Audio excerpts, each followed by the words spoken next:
Hi, I'm Matt.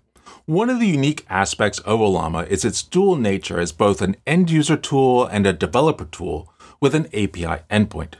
This allows developers to program against it. In fact, the GitHub repo homepage lists numerous community integrations, including desktop and web tools, over 30 or 40 or even 50 entries. With so many options, it can be overwhelming to choose the right one for your needs. To help with this decision-making process, I started creating a chart and document on my blog at technevangelist.com that highlights the differences between these various tools. However, as I began exploring the first few integrations, I discovered that many of them had significant issues. It felt like I was just highlighting the bad stuff rather than trying to be helpful. And so I decided to create a video series that looks at each of these tools. My intention is to provide helpful insights into each app, highlighting what makes them compelling, and point out what might be missing from their offerings, from my perspective. Perhaps this will help you find the perfect tool for your needs, or even inspire you to build your own application that combines the best features of multiple tools. Let's take a closer look at some of these desktop and web apps and see what they have to offer. It's important to remember that while I was a founding member of the Ollama team, I am no longer working for Ollama. So these are simply my opinions and not reflective of anything that anyone in the Ollama team believes.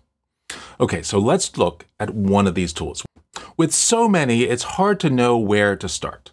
So I decided to choose the application that I think is among the favorites for most people that are working with Ollama. It's the application I see most often mentioned in the Ollama Discord, which, by the way, you can find at discord.gg/Ollama. And it's called Open WebUI. It used to go by something like Ollama WebUI, but I think the author wants to be less tied to Ollama specifically. There are a lot of things to really like about this tool. It's visually very attractive to look at. It has a few themes, so you can tweak it to be the way you prefer, whether it's light mode or dark mode, and I wish dark mode would die because it hurts my eyes. It gives me good suggestions about some things I could try, although I wish those suggestions would change occasionally. And it also has a very opinionated way of working with prompts, which is interesting. I initially thought this was a little distracting, but I think I came around to love it. Well, let's take a look. So when you first bring up the tool, you're asked to log in. I hate it when tools do this. If something's running locally, don't make me sign in. If you want to provide this layer as an option for those who want to host it, great, but make it an option. In this UI, we have a few different sections. Front and center is the chat window.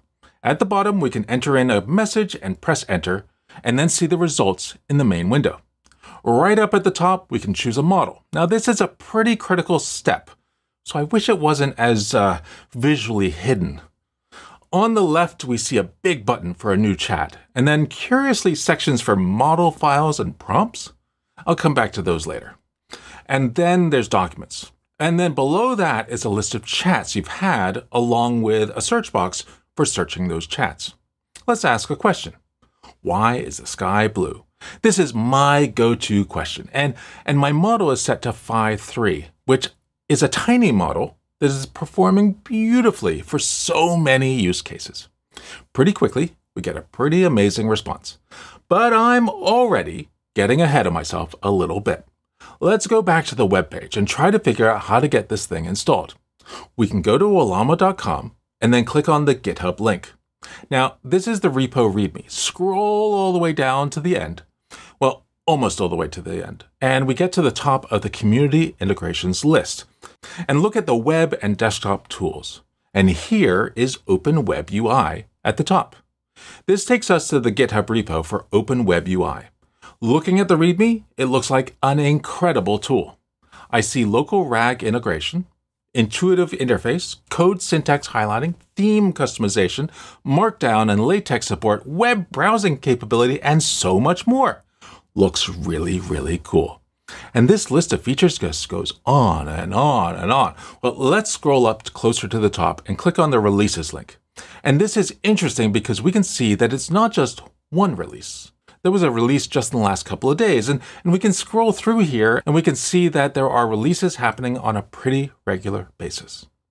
And they're not small releases, they're not just documentation fixes, they're significant new features that are being added, which is incredible. So let's look at the installation process. Now, near the top is how to install. And right below that is a quick start for Docker. Now, not everyone loves Docker.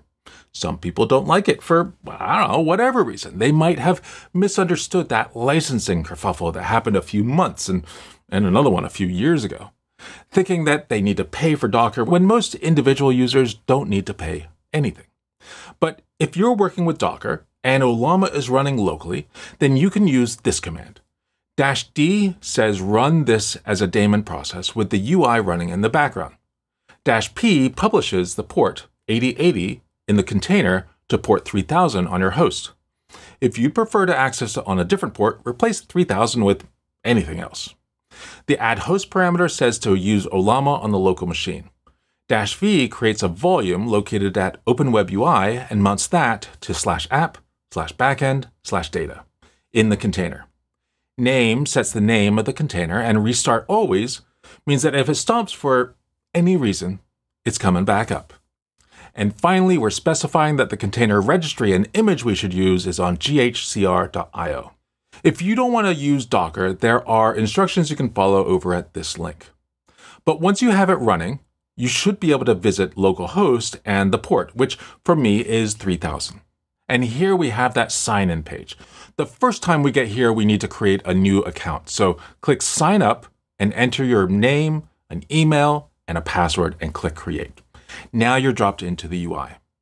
The first thing you probably want to do is set the model to use. Come up here to this dropdown and type in the name of the model you want. I have a lot of models available to me because I've downloaded and created so many. Here I've chosen Llama 3, and now you can add a question. Let's go to Settings, which you can find up top here or down in the bottom corner at your name. Under General, we can set a theme and language, but then there's a system prompt. I'm not really sure why anyone would want to set what I assume to be a global system prompt. Does this get overridden on most models? Because the system prompt is set in the model, and there's no way to find out without digging around some docs. And then it looks like we can set some more default parameters, which you really want to be different for each model. Next is connections. We can set an OpenAI API URL, as well as an API key, or update the URL to use for Ollama. And I can also add additional hosts. Not sure what happens when I have multiple hosts because I can't choose the host for a model when I set the model to use. So that's a little strange. In the models section, we can set the host to use to manage models. It's not clear if this is different than the connection screen. And even though I set a second host, I only see the one default host here. To the right is a button to update all models. Now, unless you have a small number of models, don't click this button. It updates models in the most inefficient way possible, pulling every model in your list. It hung on my machine.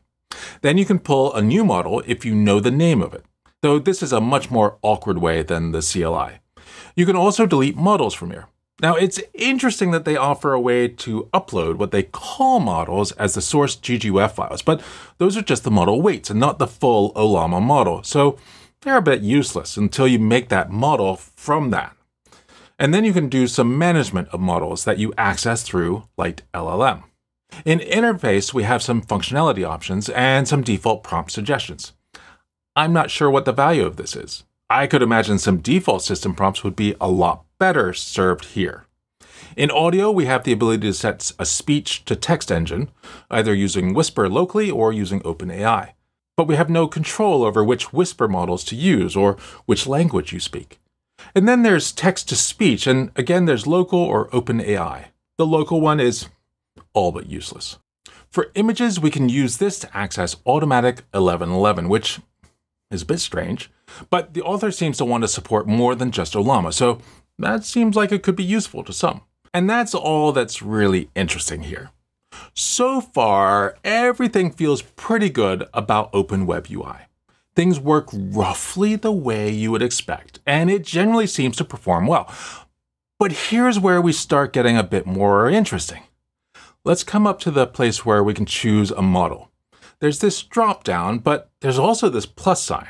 So if I click this, I can add a second model, and a third, and a fourth, and so on. So what happens now? Well, ask a question and you shall see. Why is the sky blue?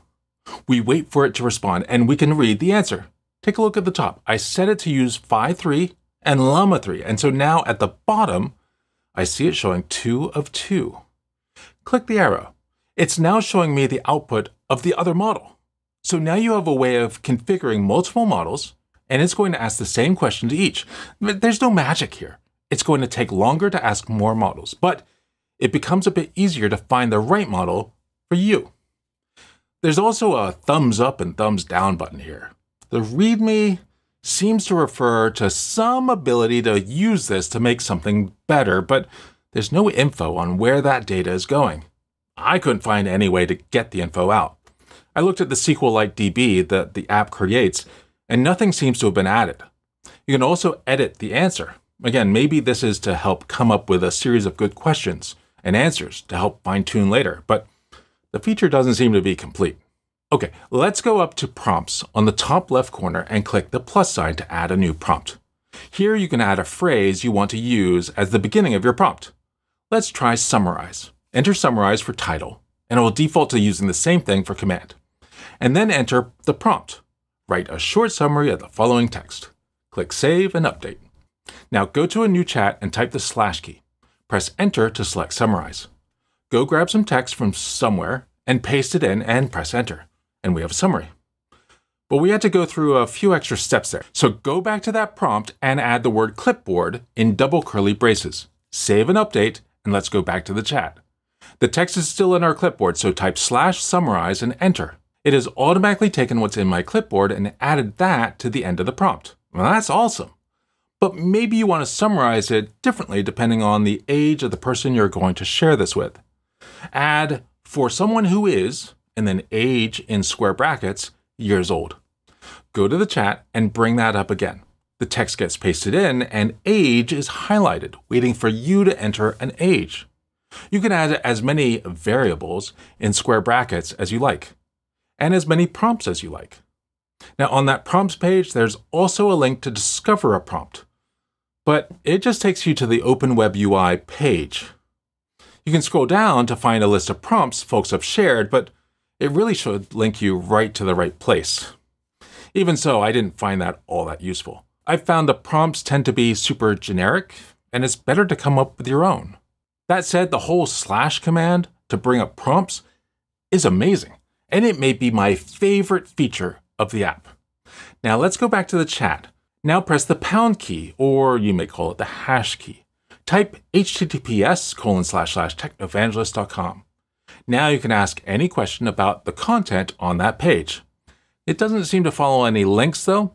It's just what's on that page. So I can ask about my Patreon at patreon.com/technoevangelist, but asking about my employment status with Ollama results in a very generic answer. Back up on the top left is a section called Documents. Click on it and then the plus sign to add a document. You can add one document or a bunch. Unfortunately, you won't get any feedback until the process is done, but once the doc shows up, you can add tags to the document. Now you can come back to the chat and type the hash key again, and you'll be prompted to choose a document or a collection, which is the tags associated with your docs. It seems to do a pretty good job here. I wish there was some feedback, but maybe that'll come soon. There are some document settings, but they don't seem to make any impact. I changed them, and the next time I go back to this page, they're changed back to the default. Maybe this is something else that needs to get fixed. We saw how often releases are coming out, so who knows, maybe there's a new fix tomorrow. The last thing we haven't looked at is the model files section. I have no idea why this exists. They should just make a better experience for working with models on the Ollama site, because it feels like this is just trying to do the same thing, just more awkwardly.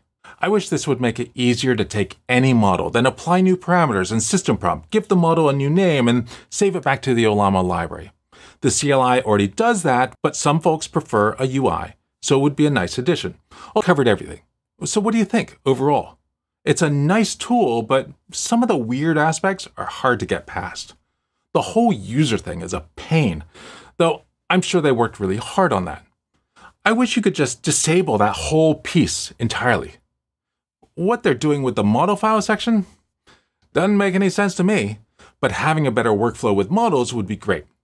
And that button to update models is way too easy to press, so either make it harder to press or update it to compare the hashes first and then do the pull. The / command to pull up prompts is pretty genius. I love it. But that's pretty much the only differentiating feature from the CLI. Is that enough to use it more regularly? I don't know. I know there are a lot of folks who are scared of the command line and will be okay with it being a one-to-one version of the CLI tool, but that's not me, so I don't know. I thought this would be a short video when I started putting it together, and I didn't expect to like Open WebUI as much as I did. I hope this will be the experience with all the other tools in the community integrations list. But what do you think? Do you use Open WebUI? Is there anything I missed? Do you think there's a better tool out there? Share that with me in the comments below. I love what folks share in the comments. Also, be sure to subscribe to my newsletter. You can find it at technoevangelist.com/newsletter. Thanks so much for being here. Goodbye.